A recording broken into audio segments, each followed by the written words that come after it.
conversa de redação, participação do Eduardo Costa, do Júnior Moreira, da economista Rita Mundim e do cientista político Malco Camargo. Você, ouvinte Itatiaia, também pode participar pelo WhatsApp do jornalismo 99996-7074. 99996-7074. Você manda a sua opinião em mensagem de texto e não se esqueça de colocar o seu nome e o bairro ou a cidade de onde você está falando.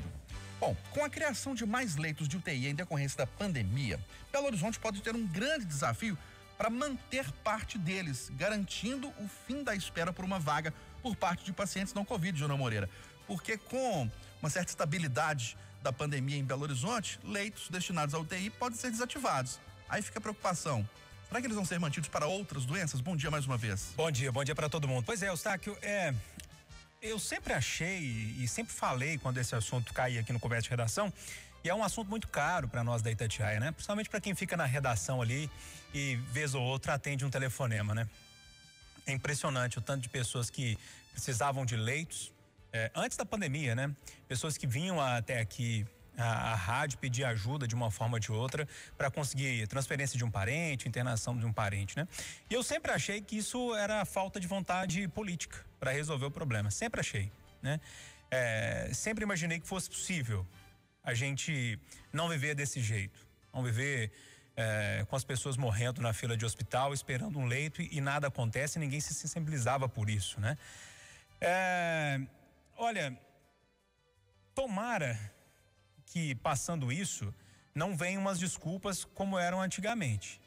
Essas desculpas, não tem dinheiro, não tem jeito, não é possível. A pandemia provou que isso é possível, né? Teve leito aí que foi aberto da noite pro dia, né? Ou seja, teve vontade política e as coisas aconteceram. Quando mexeu mais com medo de tudo, até a iniciativa privada se moveu, né? Para tentar ajudar, os hospitais particulares também.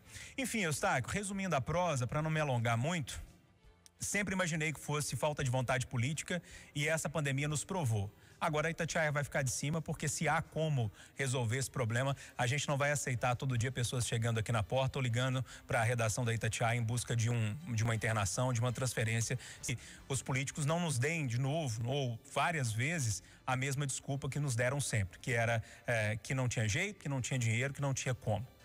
É possível e agora eles vão ter que nos aturar, porque a gente vai ficar no pé deles. Pois é, Rita Mundim, a gente fez reportagens nos últimos dias sobre essa desativação de leitos UTI Covid por causa da estabilidade da pandemia. Hoje a Alessandra Mendes trouxe informações também do Jornal da Itatiaia com mais uma reportagem.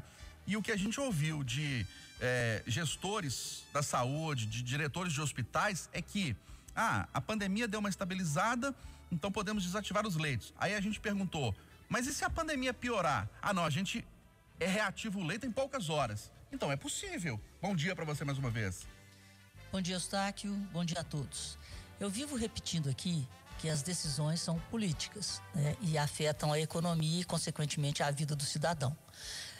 Quando o Júnior mencionou, né, que faltava vontade política, a vontade política apareceu, na verdade a vontade política tem nome, é verba para saúde. Então, diante da pandemia, houve um dinheiro excepcional direcionado para a saúde. Só que antes da pandemia, o Brasil sempre viveu um problema estrutural, um problema crônico de falta de leitos. Então, se houve essa vontade política de direcionar recursos para a saúde, para que a população tenha acesso a leitos de UTI, qualquer que seja a doença, eu acho que deve haver a vontade política de manter, né, a capacidade dos hospitais de atender as pessoas, qualquer que seja a enfermidade, qualquer que seja a doença. E é bom lembrar que esse aumento de leitos, ele se verificou no país inteiro, né? E aqui em Minas Gerais, no estado inteiro. Então isso é uma conquista do cidadão, da população, pela melhora no atendimento de saúde. E essa conquista deve ser mantida. E a vontade política, ou seja, os recursos para que isso aconteça, devem ser preservados. O Eduardo Costa, a gente já comentou inúmeras vezes na redação da Itatiaia que esse problema de falta de leitos, de espera por vagas, não é novo, né? A gente já falou isso N vezes e que pena que vidas foram perdidas por falta de leitos em Belo Horizonte e na região metropolitana. Mas não tem desculpa mais não, né? Para falar que tem falta de leito aqui na Grande BH. Bom dia. Bom dia para todo mundo. Eu estou há mais de 40 anos que eu escuto isso todo dia. O fato da gente falar todo dia ao vivo e várias vezes no rádio e não poder contextualizar, buscar o chamado estado da arte, né? Contar detalhes, historicizar. Às vezes a gente fala uma coisa, a pessoa interpreta de uma forma que não é. Quando eu falo, por exemplo, que na minha concepção, o país tem que ter uma renda básica, mas a Prefeitura de Belo Horizonte não deveria estar criando esse auxílio emergencial. Então ele fala, pô, será que esse cara não sabe que tem fome? Tem, mas a Prefeitura tem outro foco. Quando a Prefeitura pega 50 milhões e ajuda o FMG para fazer a vacina, está errado? Não, não está errado, mas eu não faria. Porque a Prefeitura tem que se centrar primeiro em coisas que são fundamentais. E a vida é fundamental. A vida é fundamental. É correto lembrar que para os administradores municipais é complicado, porque um leito que custa no mínimo 2.500, o SUS pagava antes da pandemia 400. A Alessandra disse isso na matéria. Com a pandemia, o governo federal arranjou o dinheiro, porque nunca tem, mas quando precisa tem, arranjou o dinheiro, pagou 3 vezes mais pelo leito Covid, e aí foi possível salvar vidas, embora não todas como a gente poderia ter salvo. O resultado, meu caro, é que o problema é crônico e a gente não prioriza de fato. E a proposta da nossa diretora de jornalismo, Maria Cláudia, ao pedir essa matéria, ao nos estimular a fazer esse debate aqui, é dizer o seguinte para o secretário municipal de Belo Horizonte e de todas as cidades mineiras, para o secretário estadual, digam para os seus chefes, os donos da caneta, que a gente não pode mais aceitar a falta de UTI como algo assim, como disse a representante da prefeitura, depende. Não pode, não tem depende. Ah, mas o paciente de Belo Horizonte, que nós está sem vaga, na verdade ele veio do Vale de Jequitinhonha. Isso é outro assunto, é outra briga, mas tem que arrumar a vaga. É isso, é simples. Nós precisamos arrumar a vaga. Não é justo que alguém morra, Eustáquio. Não é justo que alguém morra afogado sem estar dentro d'água. E nós ficamos numa situação constantemente constrangedora, porque as pessoas acreditam que, como nós temos acesso às autoridades, a gente pode arrumar uma vaga, seja por cirurgia eletiva, seja por UTI. A gente não pode, enquanto críticos do sistema que aí está, furar a fila. Mas as pessoas ficam nessa expectativa e nos deixam constrangidos o tempo todo, senhor Estado. Até porque tem uma central de regulação que determina a ordem de internação, a ordem de prioridade para essa vacinação em Belo Horizonte, região metropolitana. Em Malco Camargos, olha, dinheiro não falta, né? Bom dia para você. Bom dia, Eustáquio, bom dia, Júnior, bom dia, Rita, bom dia, Eduardo, bom dia, ouvintes. O dinheiro, na verdade, né, Eustáquio, o dinheiro na área pública, ele é sempre escasso. O cobertor é sempre mais curto, ou seja, há mais necessidades da população do que a capacidade de custeio do Estado. E com relação aos leitos, né, eu fico vendo, quando a gente se roda pelos interiores de Minas Gerais e de todo o Brasil, é muito comum, às vezes, um prefeito construir um hospital. E esquece que os custos de manutenção do hospital é muito maior do que os custos de equipamento e infraestrutura. E com os leitos da Covid aconteceu a mesma coisa. A expansão dos leitos de Covid agora é possível implementar agora. Quando o sistema volta ao normal, os custos de operação desse leito, e uma coisa que a reportagem da Itatiaia mostrou que é muito relevante: o valor repassado pelo SUS não é suficiente para a cobertura dos gastos desse leito no dia a dia. Ou seja, os hospitais têm que buscar outras formas de remuneração para custear esses leitos. Então, a determinação é: busque mais recursos para a saúde, porque só assim o Viva o SUS, tão comemorado, vai poder se estender por mais tempo. Bom, assassinato em Casarão, no bairro de Lourdes, levanta polêmica sobre disputa judicial pelo imóvel, Eduardo Costa, entre proprietários e as famílias que invadiram e hoje ocupam o local. Eu, embora tenha acesso, eu não sou especialista em entender sentença, então eu não quero ser leviano. Eu não vou aqui julgar quem deu a sentença e nem quais as razões que levaram a essa sentença. Mas pelo que entendi, pelo que me trouxe o Renato Pius Neto, nosso colega, depois de um desabafo do comandante do policiamento da capital, o coronel Webster, o que aconteceu, senhoras e senhores, é um retrato do Brasil sem rumo que temos hoje. Há um imóvel na Olegário Maciel que está ocupado há algum tempo. Como de resto, 30% da cidade estão ocupados para tudo quanto é lado indevidamente.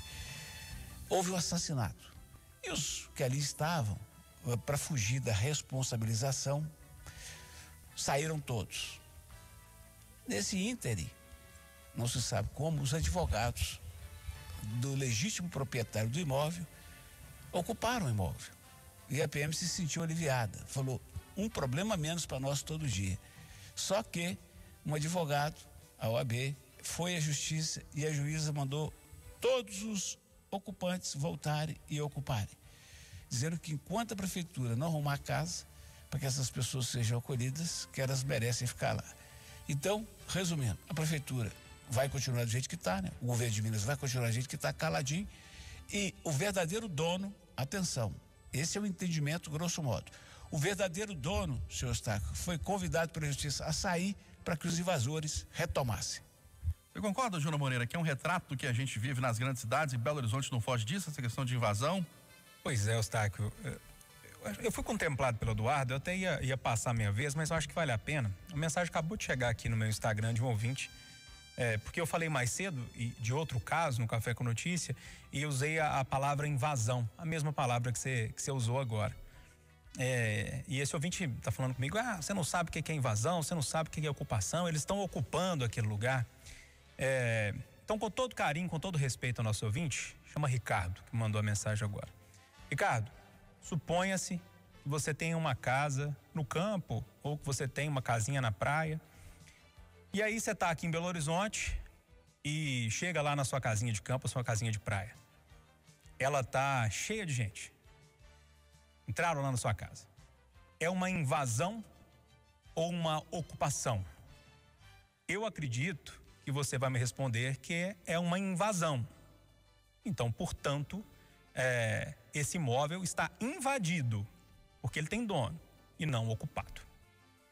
Ô Rita Mundim, essa polêmica, por exemplo, ela bate na questão do seguinte, o imóvel, a pessoa tem a propriedade do imóvel, mas não está utilizando. E alguns segmentos defendem, não está sendo utilizado, então ele pode ser ocupado ou invadido. Vamos usar o ocupado. Pois é, Eustáquio, isso é muito perigoso. Porque você imagina o tanto de terrenos, né, lotes, não tem obra ainda, mas tem proprietários. Então, a pessoa tem o direito, é um direito à propriedade. Então, não me cabe aqui, como disse o Eduardo, julgar o mérito da decisão. Mas é uma decisão que abre uma brecha aí que é um tanto quanto... É uma transferência dos problemas crônicos, históricos do Estado para a sociedade, para a iniciativa privada. A questão de fornecer moradia, de acordo com a Constituição, cabe ao Estado. Então, o problema é da prefeitura, o problema é do governo estadual, o problema é do governo federal, e por causa disso, pela falta de vontade política ou de recursos para atacar o problema de moradia, aí passa a se permitir a invasão. Isso é invasão, sim. E é uma coisa muito triste e que pode provocar um certo caos social. A gente tem que defender o direito à propriedade. Ou então vamos mudar de regime. E para você, Malco Camargo, onde está o cerne dessa questão? O Eduardo retratou bem, eu acho. É um retrato do Brasil, né? Tem a desigualdade social, tem a falta de moradia, tem a busca de pressão dos poderes através das ocupações ou invasões, mas há também um outro fator que eu queria destacar: a morosidade da justiça. Se ela fosse mais rápida para julgar esses casos e atribuir a propriedade a quem de fato é direito, os imóveis estariam mais protegidos e sendo menos utilizados como instrumento de pressão social, que é o único artifício de quem não tem casa pode usar para buscar uma vida mais digna junto ao Estado brasileiro. Ô Rita, a Copasa deve demorar a indenizar quase 600 mil mineiros por cobrança indevida. A companhia entrou na justiça para não reembolsar os clientes. É uma cobrança para quase 70 mil consumidores que pagaram por coleta e tratamento de esgoto que não foram feitos. Eu acho que isso aí, a Copasa deveria entrar em um acordo, porque ela tem como indenizar sem buscar no seu caixa, né? Que é fazer uma compensação em contas, se possível, né? E a maioria dos casos isso é possível. Então, quer dizer, ela daria um desconto ao longo do tempo, é questão de combinar. Eu acho que a Copasa deveria sim tentar um acordo para ontem, né? Para sanar esse problema das cobranças que já foram feitas indevidamente. Concorda, Malco Camargos? Acordo? Eu acho que a conta é simples. Se você pegou um dinheiro que não é seu, você devolve o mais rápido possível. Postergar isso não faz parte das boas práticas de administração, ainda mais de uma companhia que busca ser privatizada, que quer mostrar que é mais eficiente, logo na hora de restituir à sociedade por um dinheiro que ela foi condenada por cobrar indevidamente, deveria ser muito mais rápido e não postergar isso na justiça. E para você, Eduardo Costa? Eu acho que esse assunto vai unir o Malco, que sabe tudo de estatísticas, a Rita, que entende de economia liberal, e eu e o Júlio, que somos da roça, do fio do bigode. Falaram que a CEMIG não ia ter aumento esse ano. Você lembra que nós comemoramos? Sim. Aumentou minha conta de que é a bandeira. Se um dia a Copasa devolver esse dinheiro, se devolver um dia, ela vai devolver R$5 para o consumidor e virar um aumento de 6 que foi autorizado pela Arsai. Eu quero encerrar a prosa dizendo o seguinte: que a Copasa vai devolver? Vai, Eduardo? Ah, vai. Você acha, Júnior, que haverá essa devolução ou não? Tomara que devolva, né, Eustáquio? Interessante porque todo mundo tem o direito de recorrer, a Copasa também tem esse direito, é lógico, né? Ninguém pode tirar esse direito constitucional da pessoa recorrer e tentar mudar a situação. Só que a Copasa sabe que não prestou o serviço, né? Ela tem clareza que não prestou o serviço durante 6 meses, depois dos outros 6 meses, começou a cobrar novamente, né? Pelo que eu ouvi do Claré, que é o diretor da SAI, isso vai ser só empurrado com a barriga, vai chegar uma hora que vai ter que pagar, e tomara que chegue essa hora, né? Tomara que chegue, porque acho que o Malco resumiu muito bem essa situação, né? Quando o dinheiro não é seu, independentemente seja CNPJ, CPF ou governo, devolve o dinheiro o mais rápido possível, pelo amor de Deus. Olha, depois da carne, do arroz, da gasolina e diversos outros produtos, agora, Rita Mundinha, é a vez do pãozinho de sal pesar no bolso. Por que, do ponto de vista econômico, o pão de sal também está subindo? É o trigo, né? É o trigo que é cotado em dólar, commodities. Então, o que a gente tem vivido em nível global é uma inflação em cima de commodities, alimentos, combustíveis, principalmente. Então, no caso do pão, da pizza, da farinha, né? Que faz o pão, que faz a pizza, que faz o biscoito. Então, é a cadeia, né? A cadeia do trigo. E como eu disse aqui, a gente tem sofrido mais porque houve um aumento da própria commodity em dólar, mas além do aumento da commodity em dólar, nós tivemos uma valorização do dólar em relação ao real. Então, para nós brasileiros, doeu mais. O real tentou se valorizar em junho, né? Houve aí uma depreciação do dólar no mês de junho, nós chegamos a ver o dólar valer R$ 4,90, mas por problemas globais, por questões internas, políticas, por uma maior pressão, CPI de Covid, possibilidade de eleição do ex-presidente Lula, a moeda americana voltou a se valorizar em relação ao real e na semana passada, na sexta-feira, fechou a 5,20. Então são esses dois fatores, mas basicamente é o aumento das commodities em nível global, em dólar. Ô, Malco, fica difícil até da gente determinar o que pesa mais no bolso, né? Porque são itens básicos, carne, arroz, gasolina e agora o pãozinho de sal tradicional. Eustáquio, eu fico lembrando, né? Um símbolo da inflação do governo Dilma foi o tomate. Não sei se os nossos ouvintes lembram, sim, mas a escalada do preço do tomate virou um símbolo às vésperas do impeachment que mostrava a incapacidade do governo de controlar os preços. Agora, o tomate é um produto sazonal e facilmente substituível por outro. No caso do governo Bolsonaro, nós temos a carne, o arroz, a gasolina, o gás e agora o pãozinho. Isso vai constrangendo as famílias e mostrando a incapacidade do governo de gerir bem a política de preços internacional, gerando os controles externos que são necessários para que o brasileiro possa se alimentar, possa se locomover com saúde e com dignidade frente a essa crise. Dá para ver, Eduardo, o que pesa mais no bolso nesse momento, não? Sabe o que me incomoda? É o pobre do dono da padaria. Sobe a eletricidade, sobe a água, sobe o aluguel pra caramba, sobe tudo. Aí ele aumenta 5 centavos no preço do pãozinho, ainda tem que ouvir de um ou outro que tá roubando. É difícil, viu? É É difícil, Eustáquio. Eustáquio, Sim. eu gostaria de que a inflação não fosse politizada, como tanta coisa. A inflação é global. Só que, repito, aqui no Brasil ela é um pouco maior por causa da alta do dólar. É a maior inflação na China, a maior inflação nos Estados Unidos, na Alemanha, da história. Então o problema não é político e nem de gestão de um governo. Muita calma nessa hora. Onde você acha que está o problema, Júnior Moreira?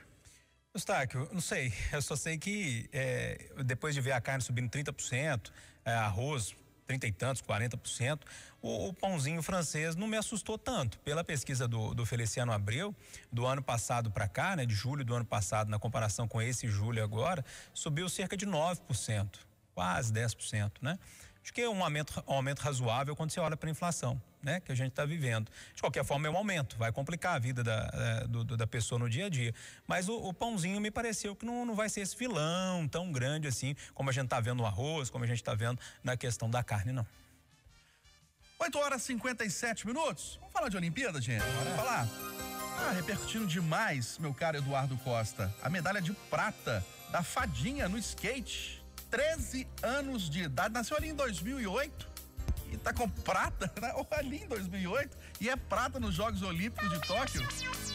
Olha, parabéns pra ela, que Papai do Céu proteja em todos os seus caminhos, em todo o seu futuro brilhante. Mas, Eustáquio, eu não consigo vibrar com os resultados brasileiros na Olimpíada, não, sabe? Me dá depressão de 4 em 4 anos, dessa vez foi 5. Quando a gente comemora prata aqui, bronze ali, o Brasil é grande demais para ter o desempenho que tem nas Olimpíadas. Eu, sinceramente, palmas pra fada e vergonha pra mim. Júnior Moreira. Eustáquio, na segunda-feira a gente acorda meio amassado, né? Mas eu que acordo 00:30, 1h. Acordo, ligo a televisão e vejo essa menina dando uma entrevista pro repórter Kiko Menezes da TV Globo. Coisa mais linda da face da terra. Caiu um cisco no olho, viu? Eu, ao contrário do Eduardo, eu entendo que a gente tá muito aquém, né? Mas eu ainda consigo comemorar, consigo me emocionar com situações como essa. Assim, achei lindinho demais ela falando e se emocionando e dançando, né? A gente vê que, além de tudo, ela tava se divertindo ali, isso é legal demais. E aí, Rita Mandim, comemorou? Tem coisa... Muito, chorei muito, pulei muito, tava assistindo ao vivo e a cores. E ela representa hoje aquilo que o Brasil mais precisa, uma unanimidade nacional. E aí, Malco? Um esporte masculinizado e marginalizado, estar na Olimpíada e como uma mulher ganhando uma medalha, tem que se comemorar sim. Parabéns para a Fadinha, parabéns para o Comitê Olímpico que colocou o skate entre as atividades esportivas. Cinema Eletrônico da Itatiaia vai marcar 9h em ponto em Belo Horizonte. Final do Jornal da Itatiaia, primeira edição desta segunda-feira. Ótimo dia, ótima semana a todos.